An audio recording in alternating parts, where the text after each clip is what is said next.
Nimrod, el rey y fundador de Babilonia, no fue solamente su líder político, sino también el líder religioso o rey sacerdote. Desde Nimrod, descendieron una línea de reyes sacerdotes, cada cual al frente del oculto misterio religioso de Babilonia. Esta línea de sucesión continúa hasta los días de Belsasar, de quien se puede leer en la Biblia. Muchos saben del banquete que celebró en Babilonia, cuando apareció la mano misteriosa que escribió en la pared. Pero pocos saben que esta reunión no era simplemente un banquete social, sino una reunión religiosa. Las sucias y abominables prácticas de esta ocasión eran parte de las ceremonias religiosas de los misterios babilónicos, de los cuales Belsasar era la cabeza. La Biblia dice acerca de este festival religioso: bebieron vino y alabaron a los dioses de oro y de plata, de metal, de hierro, de madera y de piedra. Daniel 5:4. Después que Roma conquistó el mundo, el paganismo que se había propagado desde ella y se había desarrollado en varias formas, fue mezclado dentro del sistema religioso de Roma, incluyendo la idea del Pontífice Supremo, o en latín, Pontifex Maximus. Así, el paganismo babilónico, que había sido ejercido originalmente por Nimrod, fue incorporado a la religión romana bajo el liderazgo de Julio César. Fue en el año 63 a.C. que Julio César fue reconocido oficialmente como el Pontifex Maximus de la religión de los misterios, establecida a la sazón en la ciudad eterna. Como es bien conocido, este título y oficio pasaron a cada uno de los emperadores romanos y tuvo vigencia por espacio de muchos años. Para ilustrar cómo fue usado este título por los Césares, muestro aquí una moneda antigua de Roma perteneciente a César Augusto, del año 27 a.C. a 14 después de Cristo, que muestra su título como el de Pont Max, es decir, Pontifex Maximus, la cabeza de los misterios paganos. Sin embargo, para esta época, el obispo de Roma había escalado ya una posición de prestigio y poder políticos. ¿No consideraban acaso muchos a Roma la ciudad más importante del mundo? Entonces, ¿por qué su obispo no podía ser el obispo de los obispos y cabeza de la iglesia? De esta manera razonaron muchos de los líderes religiosos mundanos en este periodo. Y así, cuantos más compromisos e intereses se establecían entre el cristianismo y el paganismo, el obispo romano llegó a ocupar un lugar preeminente. No solo es considerado como una persona importante por la iglesia apóstata, sino que al haber mezclado tanto paganismo en la iglesia romana, era también aclamado por los mismos paganos. Así, en el año 378 después de Cristo, Dámaso, obispo de Roma, fue elegido Pontífice Máximo, el alto sacerdote oficial de los misterios babilónicos. Del mismo modo que los Césares usaron el título de Pont Max, asimismo han hecho los papas. Este título es hallado con facilidad en todas las inscripciones habidas en el Vaticano. Sobre la entrada de la Catedral de San Pedro. Sobre la estatua de Pedro en la cúpula. Sobre la entrada de la Puerta del Año Santo, la cual se abre solo durante los años de jubileo. Etcétera, etcétera, etcétera. Pero, ¿cómo puede ser un hombre al mismo tiempo cabeza de la iglesia y cabeza de los misterios paganos como Pontífice Supremo? Bueno, tratando de encubrir esta contradicción, los líderes religiosos católicos buscaron la similitud dentro de las dos religiones. Sabían que si encontraban, aunque fueran pocos, algunos puntos de relación entre ambos lados, podrían convertirlos en uno. El Pontífice Supremo del paganismo llevaba el título caldeo-babilónico que ves en pantalla. Es decir, Peter, o intérprete. Intérprete de los misterios. Aquí pues, había una oportunidad para los líderes católicos de esa época de cristianizar, entre comillas, la oficina pagana del Pontifex Maximus. La oficina del obispo de Roma, el papa de hoy en día. Al asociar la palabra Peter de Pedro el apóstol, con el gran intérprete de Roma, y aunque no había conexión alguna entre ambos, sí podía dar al oficio pagano una apariencia superficial de cristiandad. Pero esto presentaba ciertos problemas. Para hacer que el apóstol Pedro fuera el Pedro de Roma, cosa difícil, dado que los intérpretes de los misterios, los supremos pontífices, habían estado desde épocas anteriores conectados con Roma, era necesario entonces afirmar que el apóstol Pedro había ido a Roma. Y esta es la verdadera razón por la cual, a partir del siglo IV, y no antes, empezaron a ser propagadas muchas historias con intentos de probar que Pedro fue a Roma. Y al enseñar esto pudieron unir el paganismo y el cristianismo bajo el liderazgo del Supremo Pontífice, el Padre de Padres, o el Pedro de Roma, el intérprete de los misterios de Roma. Luego buscaron otras similitudes para asociar a Pedro el apóstol con la oficina del Pontifex Maximus. Desde antiguas épocas, las llaves habían sido símbolos de la religión de los misterios en varios sitios y formas. El Brahman, pontífice supremo de la India, por ejemplo, era reconocido como el poseedor de las llaves, y portaba en su corona 2 llaves cruzadas. El mitraísmo, una de las ramas principales de los misterios que llegaron a Roma, mostraba a su dios Sol, Mitra, portando 2 llaves como símbolo de la autoridad. Cuando todo esto fue absorbido por Roma y los emperadores reclamaron ser los sucesores de los dioses y los pontífices supremos de los misterios, las llaves también llegaron a ser un símbolo más de su autoridad.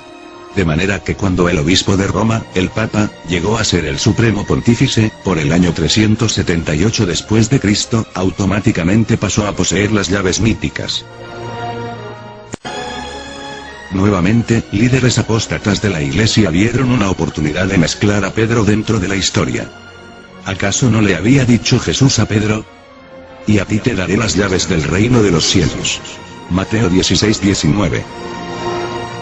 Sin embargo, no fue sino hasta el año 431 después de Cristo, que el Papa, públicamente, proclamó que él poseía las llaves de autoridad que le habían sido dadas a Pedro. Esto es muy similar a las ideas del dios pagano Janos, puesto que este era quien guardaba las puertas en la mitología romana.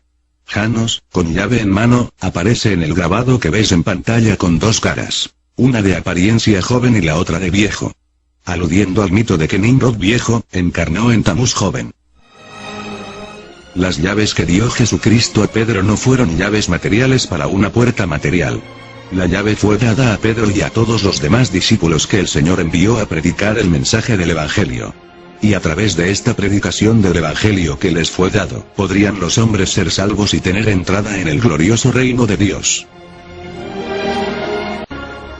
Bueno, como es bien sabido, pontífice viene de las palabras pons, que significa puente, y de fascio, que significa hacer. La palabra pontífice quiere decir entonces constructor de puentes. Los reyes sacerdotales o emperadores de los tiempos paganos eran considerados como los constructores y guardianes de los puentes de Roma para proteger la ciudad de invasiones. Como supremos sacerdotes de la religión romana en esos días paganos, el título en su significado original tenía un simbolismo religioso. Cada uno de estos reyes sacerdotes reclamaba ser el puente o conexión entre esta vida y la venidera. Entonces, evidentemente, el título pontífice no tenía nada que ver con el verdadero cristianismo. Era simplemente el título de los reyes sacerdotes paganos. Aún así, los papas continúan llevando este título hasta el día de hoy.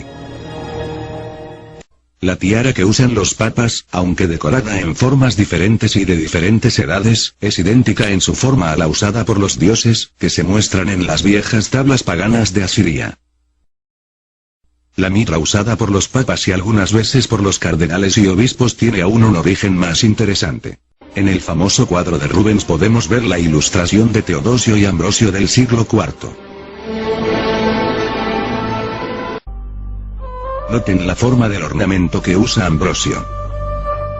Ciertamente no hay indicación alguna de que esta mitra hubiese sido usada alguna vez por Cristo o por sus apóstoles. La mitra usada por Aarón y los altos sacerdotes judíos era completamente diferente de esta, puesto que ellos usaban un turbante. El tipo de mitra usada en la imagen que muestro, no es conocido en la Biblia. ¿De dónde proviene este tipo de mitra que usan los papas entonces? Recordemos que el falso salvador de Babilonia en los misterios era representado en varias formas y símbolos. Una de esas formas misteriosas era la de un pez. En esta manera, Nimrod, el civilizador de Babilonia, era conocido como Ioannes, o como Dagón. Dag significa pez, y de ahí el dios pez. Quien ha leído la Biblia sin duda recordará lo odioso que fue a los ojos de Dios este culto pagano de Dagón originado en Babilonia. el culto a Aragón se hizo especialmente popular entre los idólatras filisteos. Compruébenlo leyendo Jueces 16 21 al 30, y primer libro de Samuel capítulo 5, versos 5 y 6. Antiguos monumentos muestran frecuentemente a Aragón representado como mitad hombre y mitad pez, tal como aparece en la ilustración que pongo ahora. Otra forma en que Aragón es representado puede verse en la siguiente ilustración. Segunda figura, de izquierda a derecha. Esta es la forma en que era pintado en esculturas de Mesopotamia. Y, como lo indica Layard, en Babilonia y Nínive, la cabeza del pez formaba una mitra sobre la cabeza del hombre, mientras que sus faldas caladas y en forma de manto dejaban al descubierto sus manos y pies. Aquí pues, como en tiempos antiguos, la mitra terminaba en punta como la quijada de un pez, brevemente abierta. Sin duda alguna, el prototipo de la mitra usada actualmente por el Papa. Más tarde, la figura del cuerpo del pez fue quitada y solo se usó la mitra en forma de cabeza de pez para adornar la cabeza del gran dios mediador. En varias monedas paganas de Malta, este dios cuyas características son idénticas a las de Osiris, el Nimrod egipcio, es representado sin el cuerpo de pez y solo muestra la cabeza del pez. Como en la foto. Mismo el tipo de mitra pagana que el Papa, el supremo pontífice de la moderna Babilonia, usa en la actualidad. También, otra identificación entre este y el viejo paganismo. Ironside dice que el Papa es el sucesor directo del sacerdote supremo de los misterios babilónicos, y el siervo del dios pez Dagón, por quien usa, como sus antecesores paganos, el anillo del pescador. Pues bien, como hemos visto una y otra vez, los líderes de la iglesia apóstata, buscaban similitudes dentro del sistema pagano que pudieran aplicarse al cristianismo, y unir así los dos sistemas. Cuando hallaban algo trataban de unirlo en la forma menos obvia. En este caso, como Pedro fue pescador durante un tiempo, el pueblo fue enseñado que este anillo del dios pez inscrito con el título Pontifex Maximus, era el anillo de Pedro el pescador. Pero el apóstol Pedro nunca usó anillos de este tipo, como tampoco nadie se postró ante él para besarle el anillo. Lo más probable es que ni siquiera hubiera tenido nunca uno, pues en cierta ocasión dijo: "Ni tengo oro ni plata". Hechos 3:6.